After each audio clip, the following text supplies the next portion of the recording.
Hi, this is Jamie Rigg for Engadget and we're here checking out Nokia's new Lumia 720. It was unveiled in February alongside the budget-friendly 520, with both serving to finish out Nokia's Windows Phone 8 20 series refreshes. Inside you're looking at a dual-core 1GHz Snapdragon S4 Plus with Adreno 305 GPU and half a gig of RAM. These internals are common to several Windows phones and puts the 720 in the lower tier, with most of the higher tier running a 1.5 GHz S4 Plus with Adreno 225 GPU and 1 gig of RAM. Up front we've got a single sheet of Gorilla Glass 2 covering the 4.3-inch 800x480 display, with a small grey Nokia logo, 1.3 megapixel front-facing camera and earpiece up top. Below the screen are the back, home and search capacitive keys. On the bottom edge we find the micro USB port for charging and data transfer next to the microphone. Round to the right is the volume rocker, power button and two-step camera button, with a 3.5mm headphone port on the top edge next to a drawer for the micro SIM. The left side is bare apart from the drawer for a micro SD card of up to 64GB to supplement that 8 gigs of internal storage. The rectangular design looks great and is similar to Huawei's Ascend W1 and HTC's 8X.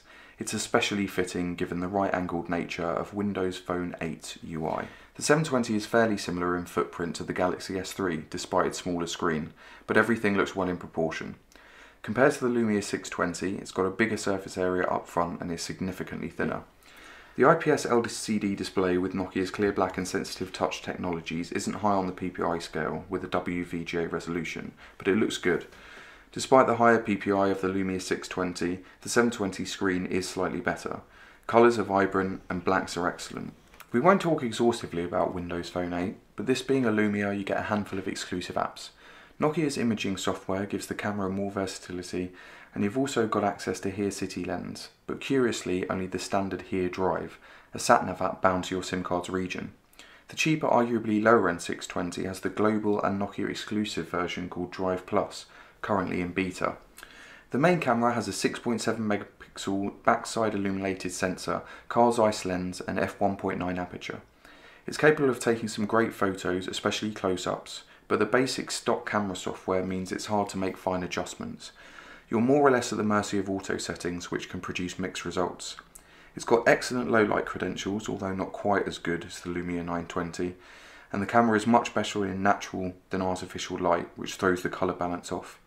Unfortunately, shutter speed is painfully slow.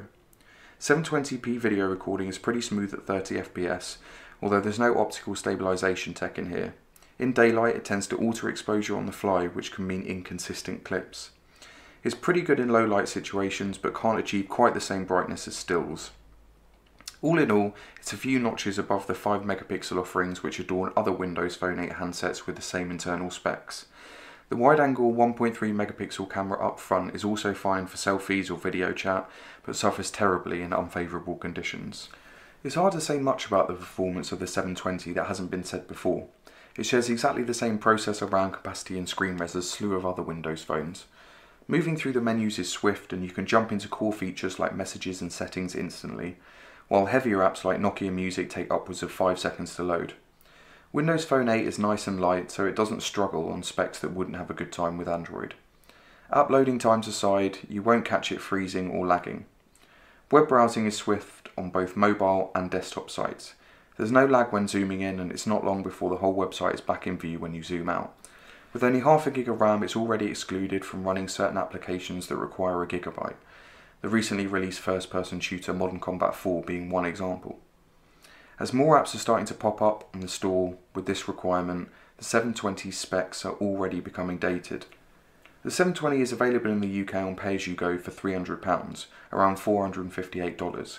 The issue here is all other Windows phones that share the majority of specs with the 720 are significantly cheaper. Huawei's Ascend W1, for example, can be had on pay-as-you-go for only £109 or $167. And that handset has a Snapdragon S4 Plus running at 1.2 GHz, as opposed to the 720's 1 GHz processor. That makes it quite hard to justify the 720's price despite how great it looks and feels. You are getting a bigger battery, a more capable camera and the option of wireless charging, but we're just not sure these frills are quite enough when you're getting low-end internals.